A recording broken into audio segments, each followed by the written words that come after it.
This podcast was produced by OAR FM Dunedin with support from New Zealand On Air. In this episode of Rewilding in Action, Hugh Wilson from Hinewai Reserve on Banks Peninsula and Matt Phelps from Knepp Rewilding in West Sussex, England, share their thoughts on a variety of rewilding topics, from tackling pest animals, to substitutes for lost species, to mimicking the behaviour of wolves, and beaver reintroductions.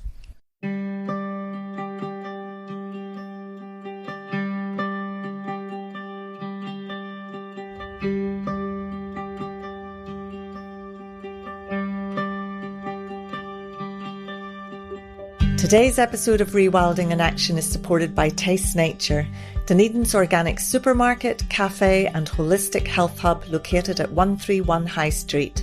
Founded on ethical and sustainable values and a holistic model of health and healing, Taste Nature stocks a large range of organic, non-GMO and chemical-free products with freshly made nutritious food served in its popular cafe and has an integrative health clinic. Check out their website at tastenature.co.nz for more information, as well as their online shopping service.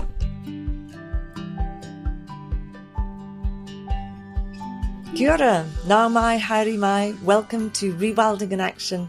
I'm your host, Maureen Howard. This is an episode with a bit of a difference. It's an audience Q&A about rewilding that I had the honour of emceeing for the Wild Dunedin Festival in April.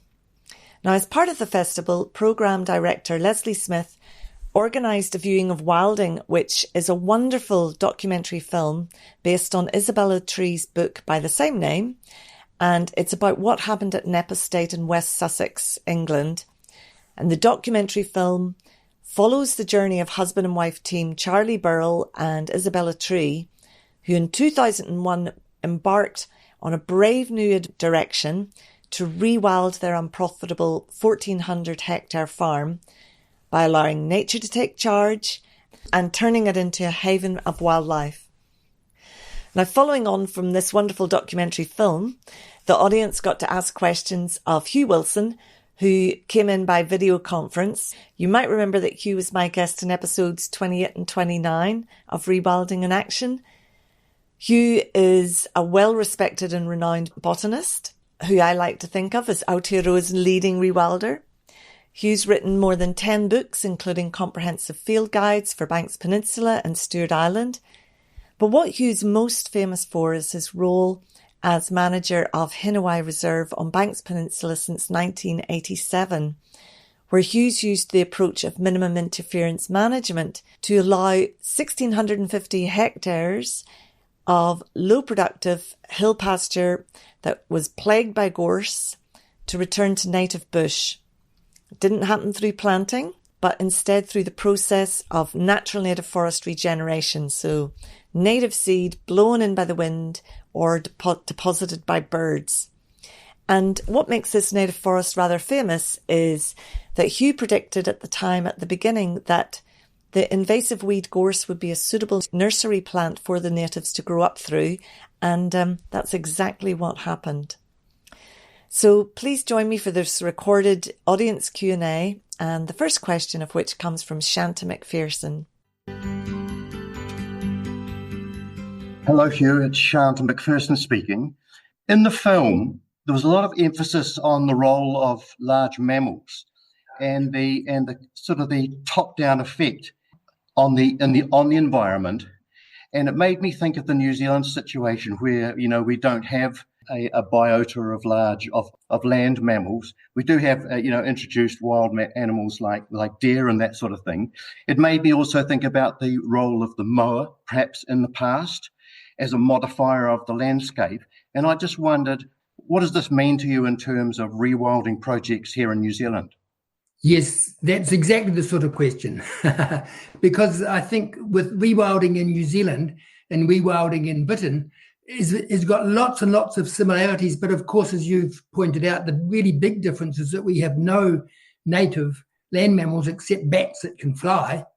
And of course, we did have large herbivorous birds, but I suspect the effect of these was much, much different from mammalian browsers. I think if we want to compare what we've still got is the cassowaries of Northern Australia and Papua New Guinea, so that I suspect that there wasn't that much open habitats caused by browsing and grazing in New Zealand. There were open habitats, of course, from other causes, but I think more there was a closed canopy forest over much of New Zealand up to the timberline, and the moa browsing and the adsbills and the kakapo and the takahe was similar in some ways, but a very different sort of element to the big mammalian browsers. I'm fascinated by the wilding happening in Britain at Knepp because of those differences and because of the many similarities as well. Hello, I'm Margaret Gardner. I just want to query, did you have a problem with rabbits and what did you do about them? Okay. Rabbits weren't a big problem. Hares were more of a problem. Rabbits, once the vegetation thickened up and there was far less grazed pasture, for example, rabbits became less and less of a problem. They were never a big problem on Hinewai. But hares, they romp through the long grass and through the forest as well. And the effects in winter especially, they look bad. I don't think they're actually very ecologically significant, to tell you the truth. They graze off selected plants, mostly pseudopanax, lancewoods, 5 fingers, 7 fingers too, and it looks quite bad, mostly along the tracks because that's the easiest place for the hares to lollop along. We have tried controlling the hares. We can't really control them by trapping. We've tried shooting them, and it probably made a bit of a difference. There are surprisingly high numbers at the moment, actually. It's noticeable. But I don't think the ecological significance is huge, to be honest. Kia ora, Hugh Neil Haraway. So to follow on that korero about the moa, would you like to see cassowary in a block at Hinewai? Kia ora, Neil. No, the simple answer is no. I wouldn't like to see it. No, we leave all those sort of decisions to nature, to be honest. We have reintroduced the tui, but it wasn't ever actually gone. That was a reintroduction project. But introducing something like the cassowary, no, nature makes the decisions. We've lost a lot of those elements, and the ecosystem will never, ever be the same again as it was 1,000 years ago. But we certainly wouldn't suggest introducing even a possibly similar element as the cassowary was to the moa. Hello, Hugh. Kate Wilson. How can a place like that be financially sustainable? Question 1. And question 2, when you have reached a surplus or a peak number of animals, do you then have to cull some, or do they reach a point like that? The finance, that's 2 questions, isn't it? The financial one is a miracle, really.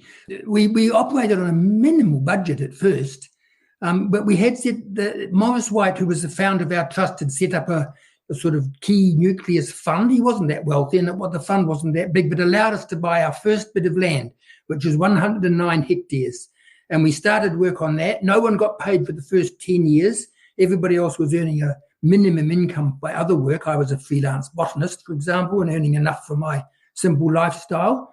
After 10 years, our support base was slowly growing. We were getting carbon credits. We were getting some money from our little involvement in the Banks Peninsula track, a sort of low-key tourist venture. And just slowly, the financial resources grew so that our support base and the support from our donors is one of the biggest single parts of our income. So the financial problem is it's not a problem. It's our support is huge now. And even when we want to buy new land, we tend to somehow, miraculous, be able to do it from all sorts of support that we get and from our other income sources. The other question about culling the animals, no, again, nature makes all those decisions. We cull exotic elements, of course. We've got possums down to nearly 0 with the help of Pest-Free Banks Peninsula. We completely wiped out the wild goat population here. It was a 10-year battle to do it. We have an incipient feral deer problem now, and we've got our trained assassins onto it. We'd love to nip it in the bud so we didn't have to keep killing them all the time too. But in terms of native animals, no, nature makes all the decisions. And even things interesting like mustelids and cats. This sounds like heresy. I'm probably talking to people with very strong views about this, but because our biggest thing is rats for the biota that are left, We can never get rid of the rats. We're not an island. With the present technology, we can hammer the rat numbers around the buildings and on local areas, but in fact, nearly all the scats we find of mustelids and cats have got fur in it, not feathers. And when we find predated birds, in just about every case, it's our native karerea, the falcons, which have re-established here entirely on their own.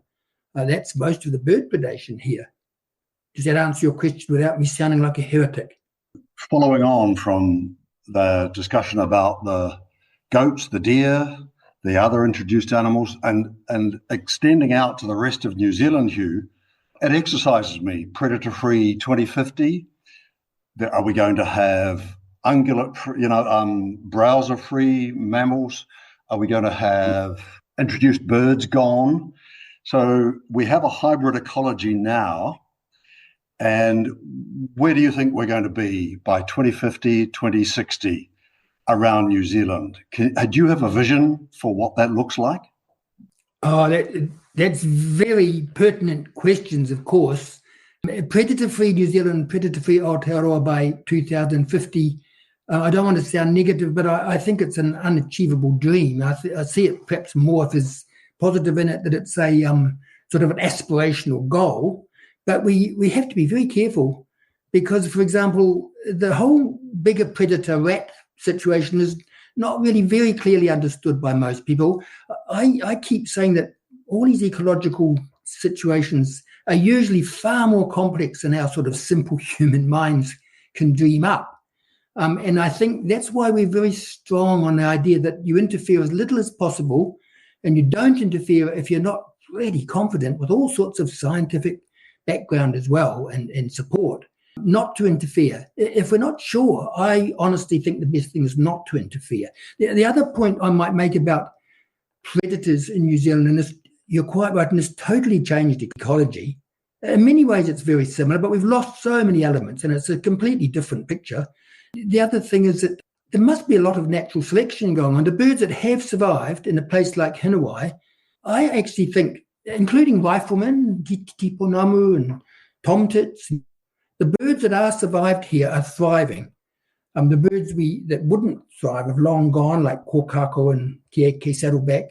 The parrots, we've lost all our parrots from Banks Peninsula, kaka and kakariki. So I just like to think that we just very cautious about manipulating and interfering and getting unintended consequences that are the very opposite of what we want. Kia ora, Hugh. My name's Marcia Green. Along with Shanta, we work on a rifleman project on the Otago Peninsula. And the Zoom just cut out when you were talking about riflemen at your place. So I just want to hear what you were going to say about them. Thank you. Oh, kia ora, Marcia. Yes, riflemen titiponamu are so interesting to us because, when you think Banks Peninsula lost all but about 0.7% of its old-growth native forest, you'd think there'd be no birds left at all. And you'd think that the riflemen would be one of the first to go. They seem so vulnerable. But in fact, it really emphasises that at least as important as predation in species like titiponamu is habitat. Habitat is just about everything. A good, healthy, improving habitat means that a lot of these birds that seem vulnerable have quite a buffer against predation by alien mammals, for example. The riflemen are doing very well on Hinewai. It's interesting that I'm so ancient and doddery now I can't hear them anymore. But my much younger team can hear them easily. So often we're walking through the bush together and Max or Ash will say, riflemen. And then once they've alerted me, I see them all right, but I can't hear a thing. So in the last 5 years, I suppose I've lost that last bit of high-pitched hearing that the titiponamu talk in. Hello, I'm Kamene. My question is regarding, in the film, we've seen that they're focused fully on introducing the animals back onto the land and starting up the rich microbial life in the soil.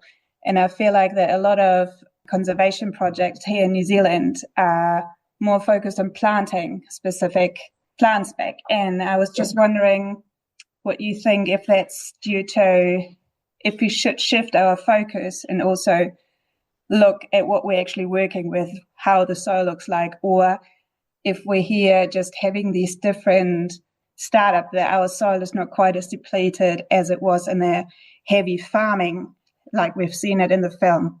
Should we shift our focus a wee bit and educate more about the soil life and the importance of it, or are we okay the way we're doing? What do you think? Yes, you see, well, number one is that plants are sort of the basis of the whole ecosystem, of the trophic chains and the food chains and things. So plants are important. It's very interesting. When we first set up Morris White, about 2 years into the project, we got on very well in most ways, but I thought he was a bit ecologically naive and I was financially naive. So together we made a very good combination.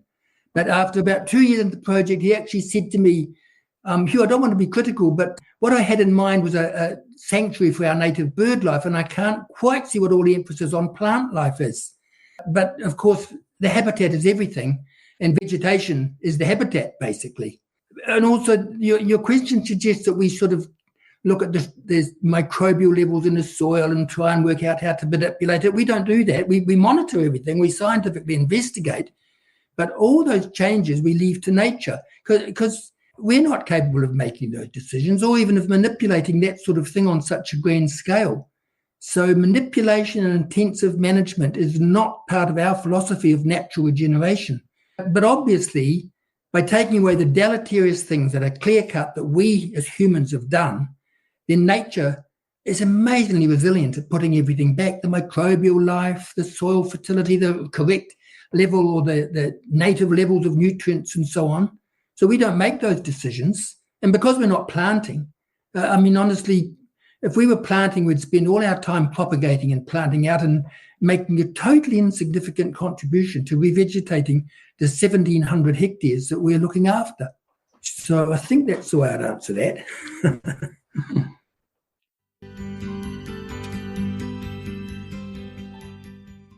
And we've get connected with Knepp Estate and our guest, Matt Phelps, who's the lead ecologist with Knepp Rewilding in West Sussex, and who incidentally was my guest in episode 31 of Rewilding in Action. Hello, Matt. My name's Moira Parker. Wonderful film, absolutely amazing.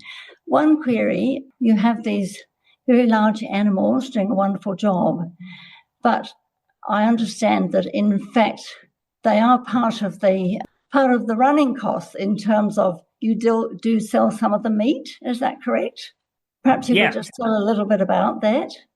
Yeah, of course. Yeah, good question, Moira. Yeah, we do indeed. So although it's no longer a sort of exclusively a farming operation anymore, you might call it sort of almost like a wild farming in the sense that the animals are a byproduct of having the animals is that we do produce meat from them, but only from the cows, the pigs, and the deer.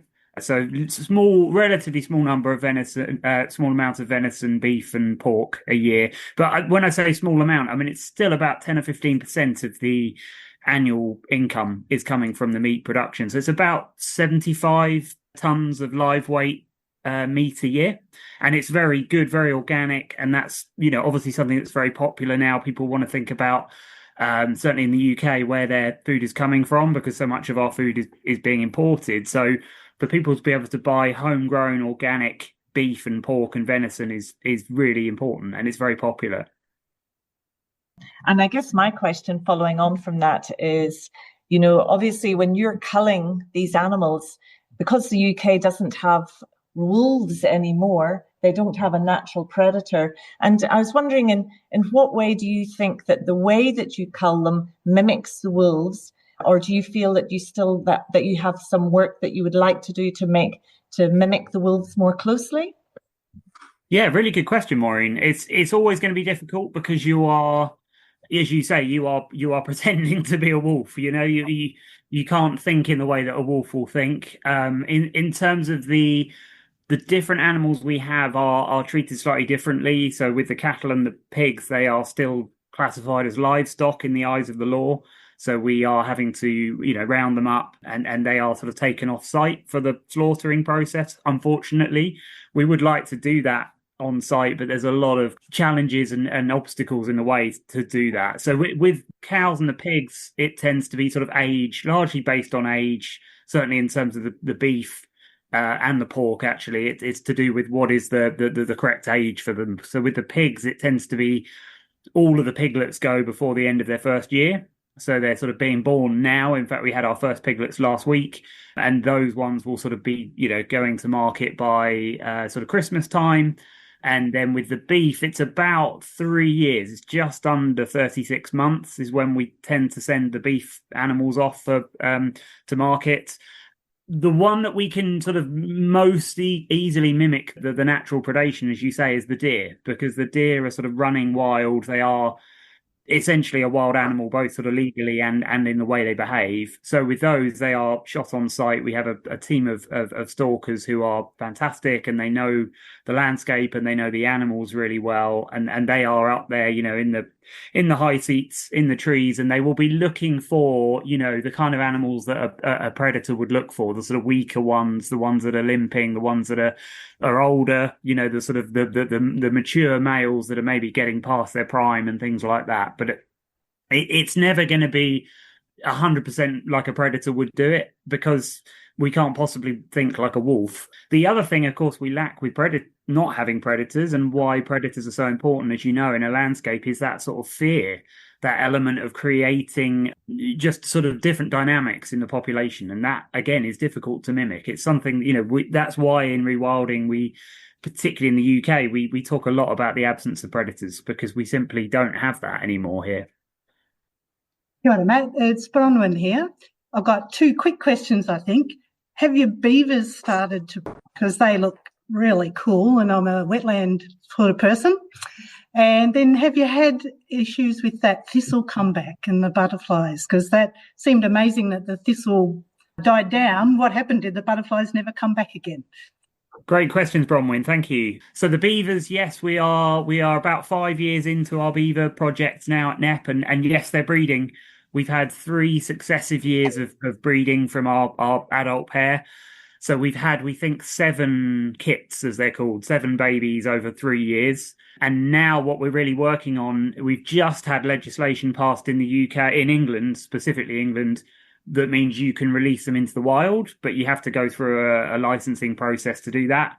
So gradually, we and other people in Sussex and the wider country are looking to get them properly out into the wild. So that's taking up quite a lot of my time at the moment, working on that project. But yeah, they're doing really well. The beavers are really happy, and they amaze us every day. What they do is extraordinary. The transformations, they seem to be, the expression busy as a beaver is very true, because they're just popping up doing things all over the place. So that's going really, really well. The creeping thistle, yeah, I mean, it's never come back in quite the amount we had before. Creeping thistle is one of those plants that is a pioneer in sort of disturbed ground. So you will get a bit of it when we had sort of a big pig rootling episode, like last winter, not the one we've just come out of in the UK, but the one before. It was a very bad acorn year, so the pigs were looking for extra food. They were digging a lot more. So you do get these sort of bursts of that thistle, but it's never been quite as bad as it was pre, as it said in the film. That first burst was really, really bad. A lot of these plants, you get them for a period of time and then they might go, or they might just never come back the same. The one that really riles people up is the ragwort. The chapter in Isabella's book called The Yellow Peril, which is all about the common ragwort, a native plant just like the creeping thistle, but it is targeted for sort of removal, because it is seen to be this real kind of invasive taking over the landscape.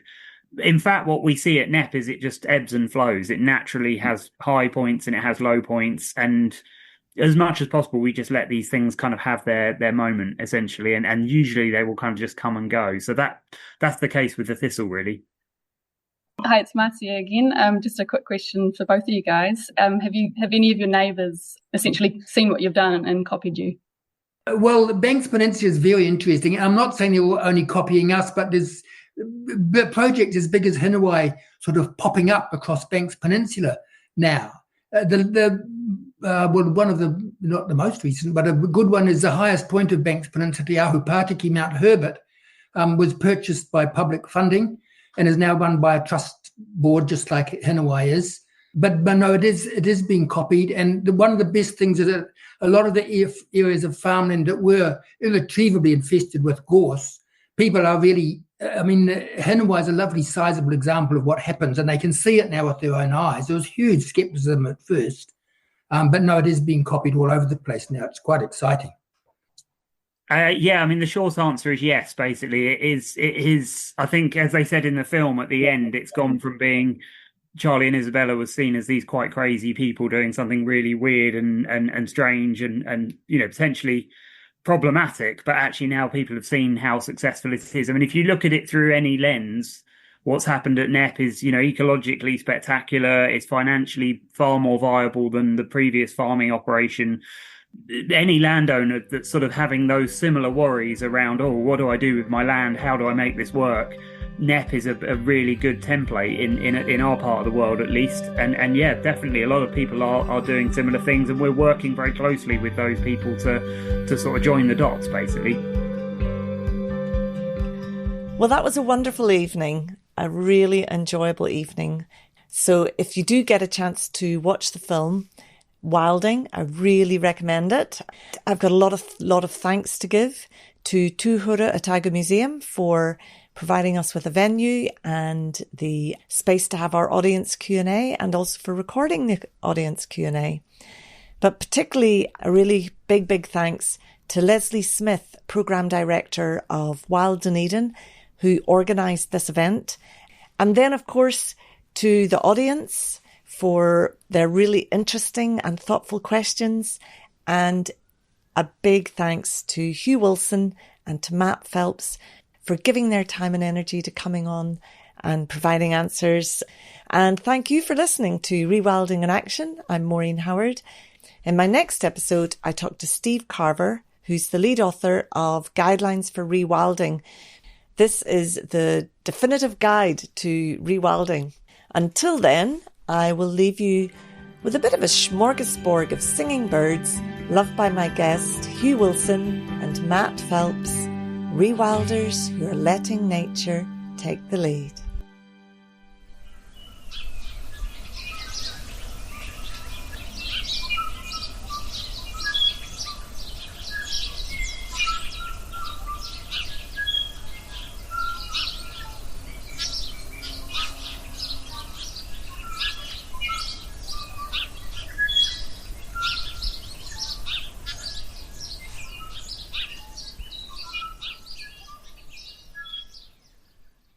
This podcast was produced by OAR FM Dunedin with support from New Zealand On the Air.